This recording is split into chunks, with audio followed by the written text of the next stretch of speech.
નમસ્કાર, કેમ છો?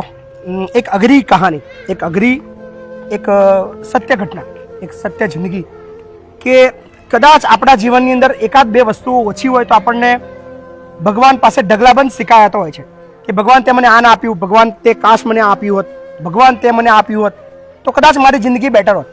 પણ આ દુનિયાની અંદર, આ દેશની અંદર, આ ગુજરાતની અંદર, આપણા ગામડાઓની અંદર અઢળક એવી જિંદગીઓ છે જેમની પાસે કશું જ નથી, પણ એ ક્યારેય કમ્પ્લેન નથી કરતા.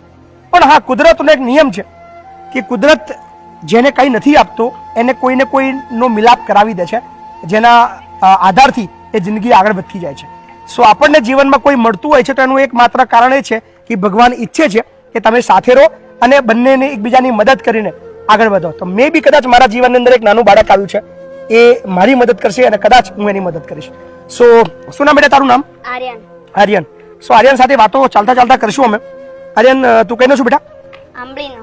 આંબલી ગામનું નામ આંબલી છે અને તાલુકો કયો છે? ધોલેરા. ધોલેરા. અને જિલ્લો કયો છે? અમદાવાદ. સો અમદાવાદ જિલ્લાના ધોલેરા તાલુકાના આંબલી ગામનો આર્યન છે. આર્યન, પહેલા તારા પપ્પાનું નામ શું છે બેટા? અરવિંદભાઈ. અરવિંદભાઈ. અને તારા મમ્મીનું નામ? રાખીબેન. રાખીબેન. અરવિંદભાઈ અને રાખીબેન. સો હવે એ જણાવજો કે તારા પપ્પા છે? ના. આર્યનના પપ્પા નથી. આર્યન, તારા મમ્મી છે? ના. આર્યનના મમ્મી પણ નથી.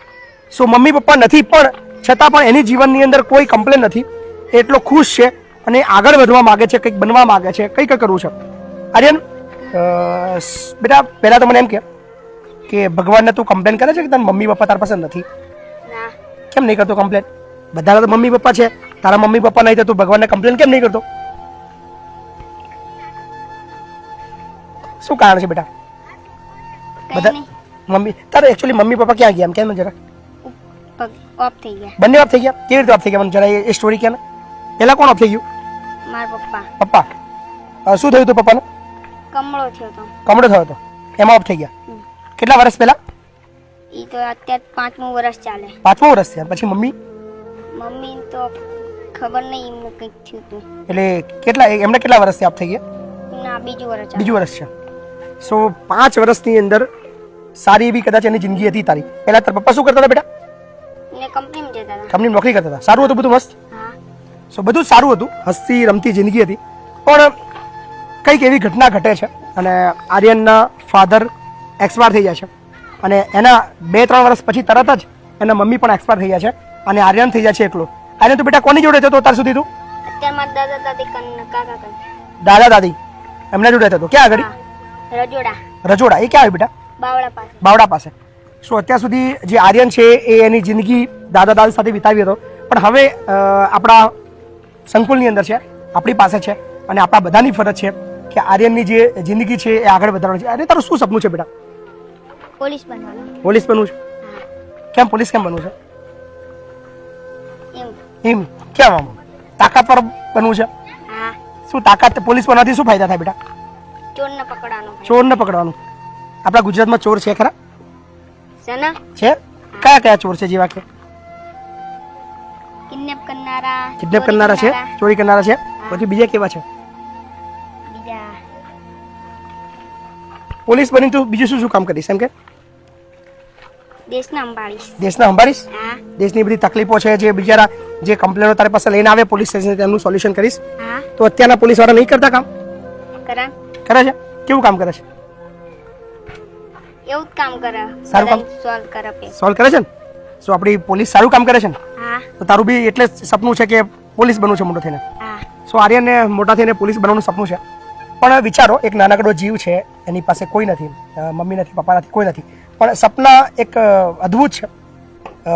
દુઃખ પણ નથી. હવે દુઃખ બિલકુલ નથી, કારણ કે ચહેરા પર એના સ્માઇલ છે. હવે તને કોઈ કમ્પ્લેન છે બેટા?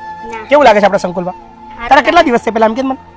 25 તારીખે આવ્યો. 25 તારીખનો તું આવ્યો. આજે કઈ તારીખ થઈ? 2. 2. એટલે 6 અને 2 8 દિવસ થઈ ગયા. ઘર યાદ નહીં આવતું? ના. કેમ? આઈ ગમી ગયું. બધાને ઘણા ઘર યાદ આવી ગયું વાત કરસ? મને આઈ ગમી ગયું. ગમી ગયું? કે શું શું મજા આવી તને આમ 8 દિવસમાં? તને શું નવું લાગ્યું? નિશાન નવી લાગી, જમવાનું નવું લાગ્યું. જમવાનું કેવું છે? સારું. કેવું છે? સૌથી વધારે શું ભાવે જમવામાં તને? મને તો ભાવે પનીરનું શાક. પનીરનું શાક ભાવે? તો પનીર તો 8 દિવસમાં લગભગ તને 4 વખત જમવા મળ્યું. કેટલા વાર પનીર જમ્યું હતું? 4 વખત. 4 વખત જમ્યું ને? બીજું શું હતું સ્વીટમાં સારું સારું? સારું સારું કેરીનો રસ કેરીનો રસ લઉં. બી ખાધો, પછી આઈ થિંક 2 કે 3 વખત કેરીનો રસ ખાધો. પછી પહેલા દિવસ આવ્યો તો શું ખાધું તું? પહેલા દાડા કેરીનો રસ ખાતો તો. શીરો ખવડાયો તો, જુઠ્ઠું બોલો છું. શીરો ખવડાયો તો પહેલા દિવસ. હા પછી પછી શાક રોટલી હતી. શાક રોટલી હતી. વાહ. શું આર્યનને ગમી ગયું છે? આર્યન હવે અહીંયાથી ઘરે નહીં જાય અને આર્યન ધોરણ 6 માં બેટા હા ધોરણ 6 ની અંદર અભ્યાસ કરશે અને આર્યન જેવા હજારો બાળકો છે જે એકલા છે પણ હવે એકલા નથી. હવે આર્યનને હું અનાથ નહીં કહું, કારણ કે આપણે બધા મળીને આર્યનને સંભાળવાનો છે અને એના સપના પૂરા કરવા માટે આપણે એને મદદ કરવાની છે. So thank you so much.